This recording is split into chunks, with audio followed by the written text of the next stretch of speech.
The eyes of Texas are wide today with delighted amazement. This is USC. These are the Trojans who fought through the Longhorns last year in double overtime.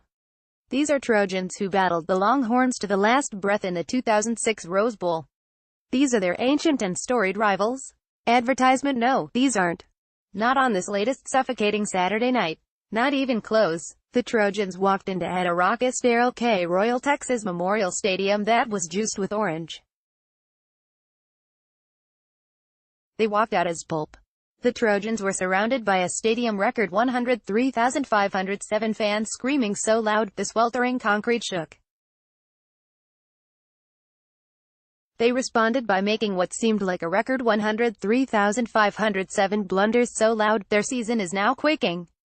In many other years, this would be a column about a USC team that stormed to a 14-3 first-quarter lead over an inferior Texas team and continued to stampede. On this night, however, it is a column about a USC team that took a 14-3 lead then lost its focus, its discipline, and most semblance of what it means to be a USC team. USC's Porter Gustin called for targeting and will miss first half of next game by J. Brady McCullough September 15, 2018, 10:50 p.m. After that first quarter, Texas outscored USC 34-0 to complete a 37-14 victory. After 3 games, the Trojans are 1-2 in a messy autumn growing more unruly by the week. This is not officially the worst start of Coach Clay Helton's 3 full seasons, but, in reality, it is. They were in a one-possession game against UNLV until the fourth quarter. They scored 3 points against Stanford, their lowest total in that rivalry in 77 years. Now this, a blowout against a Texas team that appeared on the verge of being rolled by the more talented Trojans. Rolled, until USC's entire presence rolled over, with missed tackles, dumb penalties, poor play calls, disorganization, a blocked field goal try for a touchdown, and even shanked punts. Consecutive shanked punts.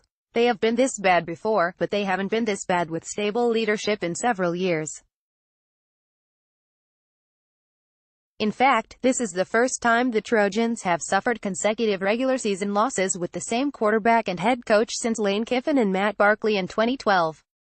Oh, there it is, this season's first reference to Kiffin. You know what that means. A coach is going to be feeling some heat. Brunt of the blame here indeed must rest with Helton, who, despite coming off consecutive 10-plus win seasons, thus far seems unable to inspire this team without a certain NFL star rookie running things on the field. Without Sam Darnold as his quarterback, Helton has now lost his last 6 games against Power 5 conference teams. Advertisement: there's a lot of guys playing a lot of good ball out there, we're just not doing it all together right now, and that's my job, said Helton afterward. Nobody else's. It's mine. My responsibility. So, put it on me. Lots of folks around town are already doing that.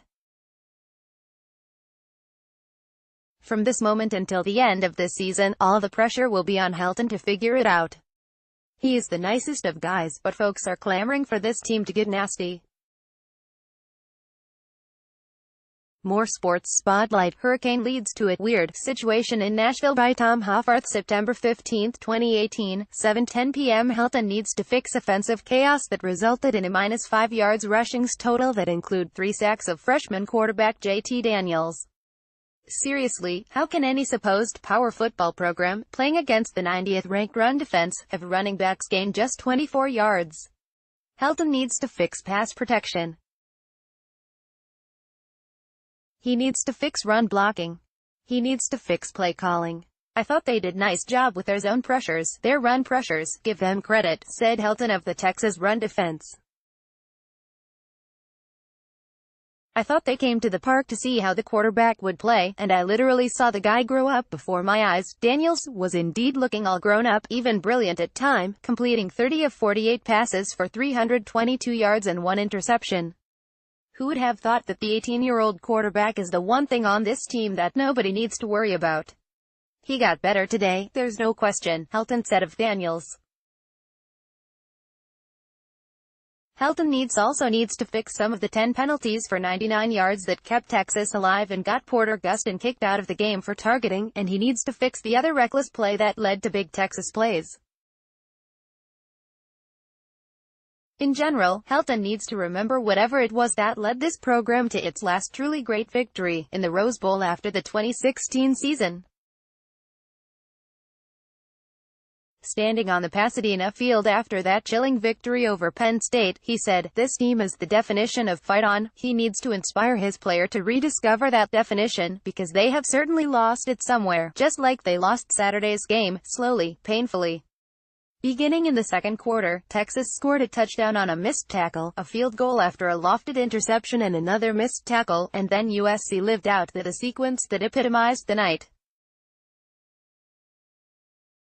Midway through the second quarter, with USC leading 14-13 and facing third down from the Texas 1-yard line, the Trojans were penalized for illegal formation. But instead of pushing USC back to the 6-yard line and giving the Trojans 2 more shots at the end zone, Texas coach Tom Herman surprisingly declined the penalty and kept the Trojans on the goal line and challenged them to score. That's right. He thought so little of their toughness that he gave them the ball on the goal line and dared them to punch it in. They couldn't. Stephen Carr was run down by Brandon Jones on an ill-advised outside scamper and Texas took possession. USC botched the potential field position advantage with a roughing the punter penalty, followed by their own shanked punt. Then, in ending a quarter of misery, a hands-to-the-face penalty on Gustin moved the Longhorns into range for third Cameron Dicker field goal, this one from 46 yards, to give Texas a 16-14 halftime lead they never lost. "The last 6 scores were by us," pronounced the chest-thumping Herman afterward of his mighty 2-1 team. "We shut them out in the second half." Before the game, one of the shining Helton statistics is that his ranked teams were 11-0 against non-ranked teams. That stat is now stained. This season is further marred. This is a team that could still go to the Rose Bowl, believe it or not, but that goal currently seems impossibly distant. On a revealing Saturday night, you didn't need the eyes of Texas to see that something is very wrong here.